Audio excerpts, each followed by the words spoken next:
अस्सलाम वालेकुम जी, आप देख रहे हैं भाई साहब सियालकोट और मैं हूं नदीम गौरी। पाकिस्तान तरीके इंसाफ के ऊपर किस तरह क्रैकडाउन किया गया, कितने मुल्जिमान गिरफ्तार हुए, कहां से गिरफ्तार किया गया, कैसे गिरफ्तार किया गया और इनका आगे फ्यूचर क्या होगा, कहां पर पेश किया जाएगा, इनको क्या क्या सज़ाएं हो सकती हैं, कौन कौन सी दफ़ात लगाई गई हैं और कौन कौन सी कोर्ट्स यहाँ पर फ़ौजी आर्मी की कोर्ट्स के हवाले से भी बात करेंगे। MPO क्या होता है वो भी आपको बताएंगे। 780A दफ़ा है जो दहशतगर्दी की, वो कहाँ पर लग सकती है, क्या कहाँ पर लगाई गई और किन किन मुल्जिमान को रिहा किया जा सकता है, किन किन मुल्जिमान को सज़ाएँ हो सकती हैं। ये सारे मामले पर हम लोग बात करेंगे। मेरे साथ सीनियर कानूनदान भी मौजूद हैं, हम उनसे भी बात करवाते हैं। लेकिन सबसे पहले यहाँ पर हम लोग खुद भी इस मामले को कंडेम करते हैं। जहाँ जहाँ पर तनसीबात जलाई गई, जहाँ जहाँ पर नुकसानात किए गए, सिर्फ और सिर्फ ये बता दिया जाए कि क्या ये गाड़ियाँ जलाई गई, जिन लोगों को नुकसान पहुँचाया गया, उनका क्या कसूर था पाकिस्तान तरीके इंसाफ के चेयरमैन को गिरफ्तार करवाने में। हमारा आर्मी के साथ कोई शौकन का रिश्ता तो नहीं, कोई लेन देन का रिश्ता तो नहीं।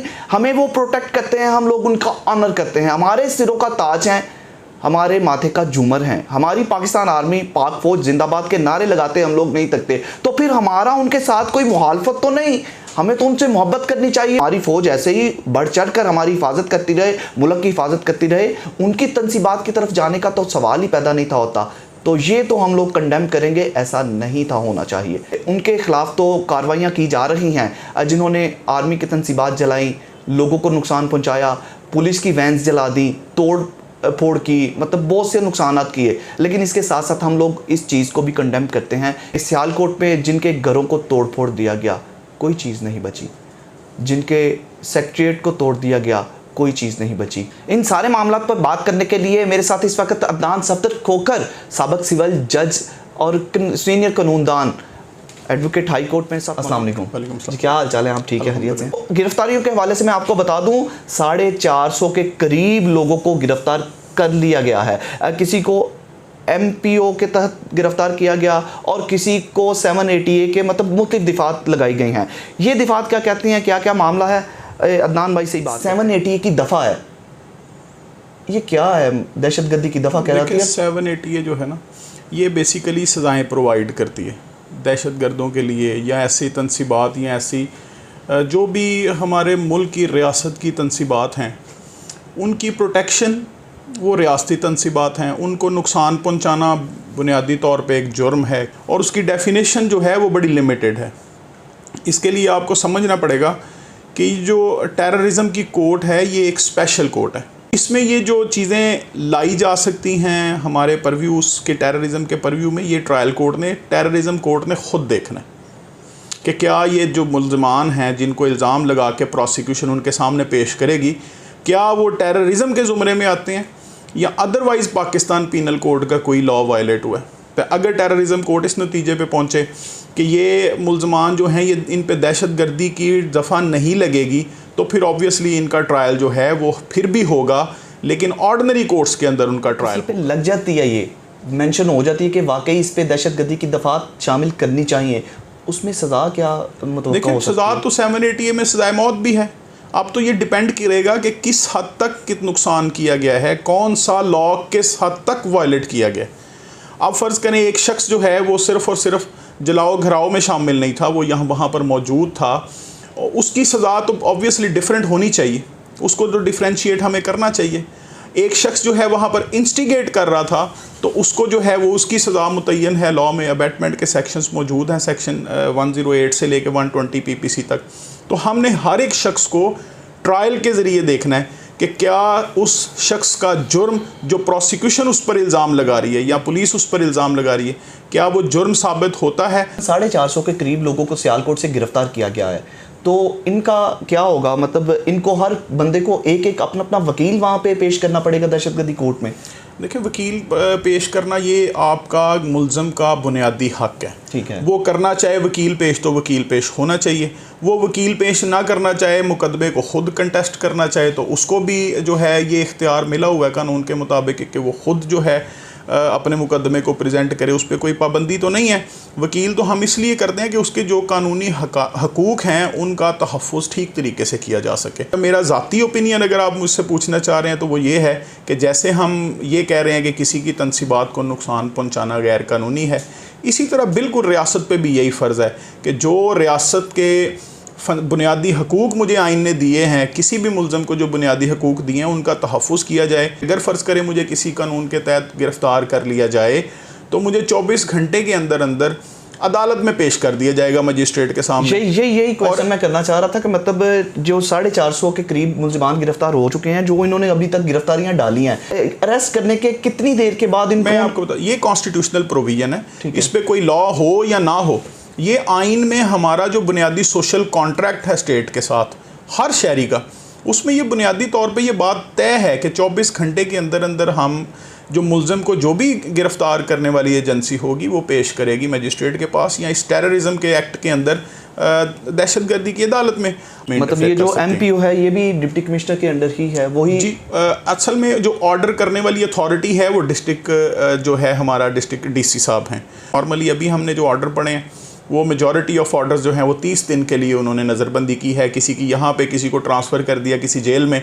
कानून तो ये रियासत का है, अब इसका इस्तेमाल कैसा होना चाहिए, डिस्क्रिशन किस ग्राउंड पे इस्तेमाल करनी चाहिए, डिस्क्रिशन पॉलिटिकल विक्टिमाइजेशन के लिए इस्तेमाल करनी चाहिए कि नहीं करनी चाहिए, ये अलहदा एक टॉपिक्स हैं जिनको डिस्कस किया जा सकता है। लेकिन इसके साथ रियासत की एक और ज़िम्मेदारी भी है कि फ़र्ज़ करें जैसे मैं एक शहरी हूँ तो मुझे इसमें बिला वजह मुलव्वस ना किया जाए। अब मैं सियासी तौर पे अगर मैं बहुत वाइब्रेंट हूँ, सियासी तौर पे, और सियासी स्ट्रगल मैं रखता हूँ, एक ओपिनियन रखता हूँ, तो सिर्फ इस ओपिनियन की बुनियाद पर किसी को भी हक हासिल नहीं है रियासत के अंदर कि वो किसी को खींचे ताने और उसके घर को तोड़े या जो भी। आप जो जिन लोगों ने एहतजाज किया उनको ये तस्वीरें, उनकी वीडियोस वगैरह सारा कुछ लेकर, एविडेंस लेकर उनको तो अरेस्ट कर रहे हैं, लेकिन जिन लोगों ने लोगों के घरों को तोड़ा, मतलब उस्मान डार के घर को तोड़ दिया, कि लाहौर में जना उसको तो मसमार किया इन्होंने, बहुत ज़्यादा नुकसान किए, कोर कमांडर के हाउस को, GHQ का गेट, वो बहुत ही कंडेमेबल है।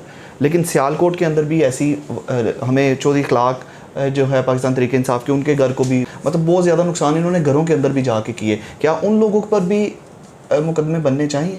क्या हो सकता है? Two wrongs can not make one right, ये बड़ा इंग्लिश का एक मुहावरा है। दो गलत चीज़ें जो हैं वो उनमें से किसी एक को आप सही तसव्वुर नहीं कर सकते।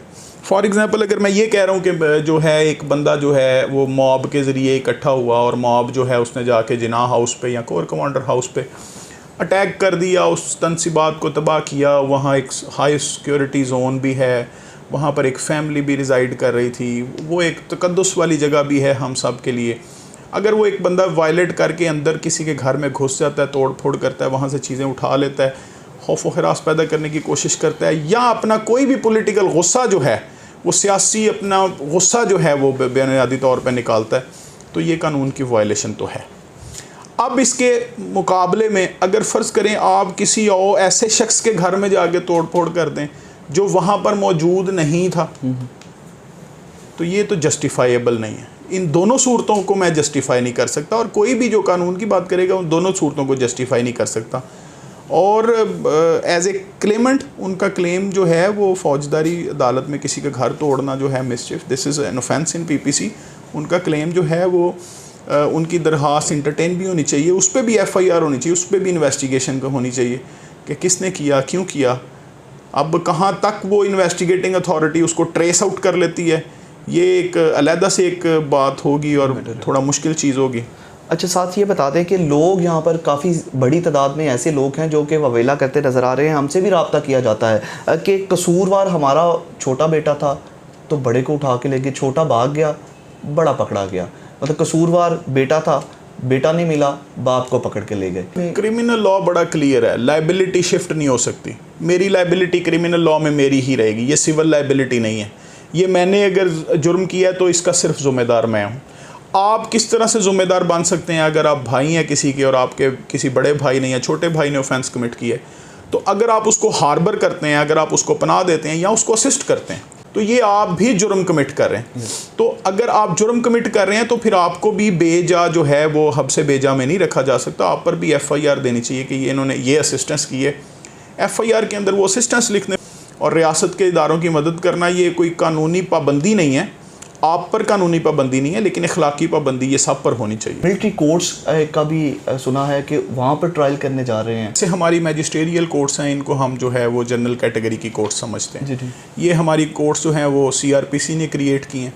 इसके अलावा हमने मखसूस मुकदमात के लिए बहुत सारे और मखसूस मुकदमात के लिए बहुत सारी अलहदा से कोर्ट्स कॉन्स्टिट्यूट की हुई हैं। जैसे हमारी टेररिज्म कोर्ट की अभी बात हो रही थी, तो टेररिज्म एंटी टेररिज्म जो कोर्ट है वो भी एक स्पेशल कोर्ट है। इसी तरह से लॉ के अंदर आज के दिन भी प्रोविज़न मौजूद है कि आर्मी की कोर्ट्स इस्टेब्लिश हो सकती हैं और वो कुछ ऑफेंसेस को ट्राई कर सकती हैं जो रेलेवेंट टू दी जो ऑफेंसेस कमिट हुए हों रेलेवेंट टू दी आर्मी।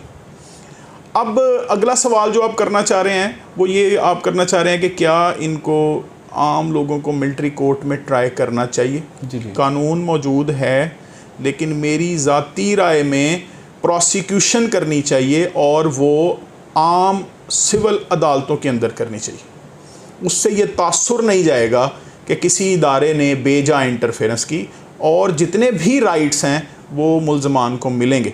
फ़ौजी अदालतों में भी ऐसा नहीं है कि मुल्ज़मान के राइट्स नहीं, वहाँ पर भी मुल्ज़मान के राइट्स हैं। वही कानून शहादत ऑर्डर फ़ौजी अदालतों में भी लागू है, और फ़ौजी अदालतों के फ़ैसलों के बाद भी लोगों को अपील का हक़ हासिल है। हाई कोर्ट में भी वो आ सकते हैं, वो सुप्रीम कोर्ट में भी जा सकते हैं। लेकिन इस तासुर को ख़त्म करने के लिए कि कोई इदारा जो है वो कोई मैनिपुलेट चीज़ों को कर रहा है, आई पर्सनली थिंक कि ये जो चीज़ है इसको सिविल कोर्ट्स के अंदर ट्राई करना चाहिए, और आर्मी कोर्ट्स को इस पर कॉग्निजेंस नहीं लेनी चाहिए, ताकि ये फेयरनेस का, फेयर ट्रायल का जो कॉन्स्टिट्यूशनल राइट है वो किसी का इन्फ्रिंज ना और तासुर भी ना जाए। लॉ की एक बड़ी अच्छी कोटेशन है, वो कहते हैं कि justice should not only be done, it should be seems to have been done. तो अगर दिखाना भी है कि इंसाफ हो रहा है तो फिर बहुत ज़रूरी है कि हम उनको सिविलियन अदालतों के अंदर ट्राई करें, और ट्राई ज़रूर करें। आप कुछ अर्सा पहले आपको पता है बरतानिया के अंदर कुछ राइट्स हो गए, और उन्होंने जब राइट्स कमिट हो गए, वो जो ब्लैक पीपल थे उन्होंने कुछ कमीशन ऑफ ऑफेंसेस किए लंदन के अंदर, तो एक एक बंदे को चुन के उन्होंने ट्राई करके सज़ा दी। तो जब आप किसी को चुन के ट्राई करके डिफ्रेंशिएट करके उसके राइट्स प्रोटेक्ट करके सज़ा देते हैं, तो पूरे मुआशरे के लिए एक मिसाल बनती है कि मैं अगर कोई जुर्म करूँगा तो मैं बचूंगा नहीं। तो ये एक तासुर है जो हमने कायम करना है। अदरवाइज़ इसके लिए कोई रियासत को जबर करने की ज़रूरत नहीं है। इसके लिए कंसिस्टेंसी के साथ कानून पर अमल करते हुए उनका ट्रायल कंक्लूड कराने की ज़रूरत है, जबर की बिल्कुल ज़रूरत नहीं है।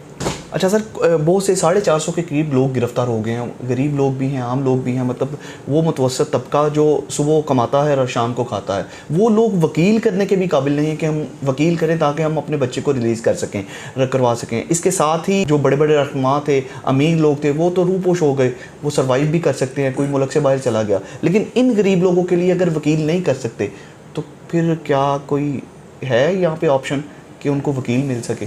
देखें, ये रियासत का अमीर गरीब के साथ कोई ताल्लुक़ नहीं है, उसका मुल्ज़िम के साथ और मुकदमे के साथ ताल्लुक़ है। कनेक्शन कमिट करने के क्या किसी शख्स ने ऑफेंस किया है या नहीं किया, किसी का भाग जाना तो वो अपने लिए और मुसीबतें पैदा करने वाली बात है। गरीब आदमी के लिए जो है वो सिस्टम तो अवेलेबल है, वो डिस्ट्रिक्ट एंड सेशन जज को दरख्वास्त दे सकते हैं फ्री लीगल एड के लिए, तो उनको फ्री लीगल एड में काउंसिल जो है वो रियासत पाबंदी करती है, और उस पर नोटिफिकेशन भी है हाई कोर्ट का भी, कि गवर्नमेंट का भी अपना नोटिफिकेशन मौजूद है, उस पर कानून मौजूद है कि उनको असिस्टेंस जो है वो रियासत की तरफ से दी जाएगी।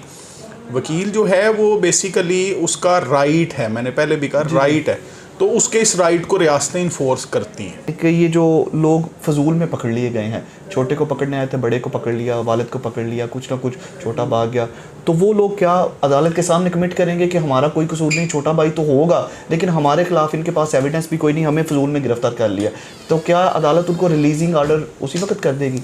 अदालत का देखें काम ही ये है, अगर फ़र्ज़ करें मैं किसी जुर्म में जो है वो मुझे पुलिस ने मुलव्वस कर दिया है और मैंने वो जुर्म कमिट नहीं किया, तो आइनी तौर पे मुझे तो 1 मिनट के लिए भी कि हिरासत में नहीं रखना चाहिए, और अदालतें यही ऑर्डर करती हैं। इसीलिए तो आप देख रहे हैं कि अदालतें जो हैं वो कितने लोग आप जानते हैं पॉपुलर जिनको अदालत ने छोड़ दिया, उन्होंने बाहर निकले फिर पकड़ लिया, तो आप इस चीज़ को भूल रहे हैं कि उनको अदालत ने छोड़ दिया।